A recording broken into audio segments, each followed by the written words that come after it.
ఓం నమ శివాయ. ఓం నమో నారాయణాయ. శ్రీమాత్రే నమః. మాస్టర్ జ్యోతిషానికి స్వాగతం. మరిన్ని విలువైన వీడియోల కోసం నా ఛానల్ సబ్స్క్రైబ్ చేయండి, లైక్ చేయండి, షేర్ చేయండి. ఈరోజు చెప్పబోయే అంశం నిద్రలేమి జాతక ప్రభావం.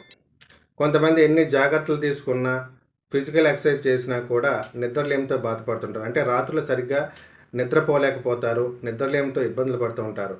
కొంతమంది మత్తుకు అలవాటు పడుతూ ఉంటారు, తాగకపోతే నిద్ర రాదు అనే పరిస్థితుల్లోకి దిగజారిపోతారు. దీని అన్నింటికీ కారణం ఏంటంటే 12వ స్థానంలో, జాతక చక్రంలో 12వ స్థానంలో దోషాలు, 12వ స్థానానికి 6, 8 స్థానాలతో సంబంధాలు, 12వ స్థానం పైన శని, చంద్ర, గురు, శుక్రుల యొక్క ప్రభావం, దేహంలో మూలాధార చక్రము, సహస్రార చక్రాలు బ్లాక్ అవడం. సో ఇటువంటి పరిస్థితులతో ఇబ్బంది పడిన వాళ్ళు అనారోగ్యంతో బాధపడుతూ, ఎదుటివారిని ఇబ్బంది పడుతూ, ఏకాగ్రత లేకుండా కోపంతో బాధపడుతుంటారు. కాబట్టి ఈ సమస్యలన్నింటి నుంచి బయటపడాలంటే జాతక పరిహారం చేసుకోవాలి. దాంతోపాటు ఫోటో హీలింగ్ చేసుకోవడం ద్వారా ఈ సమస్య నుంచి బయటపడవచ్చు. శుభం.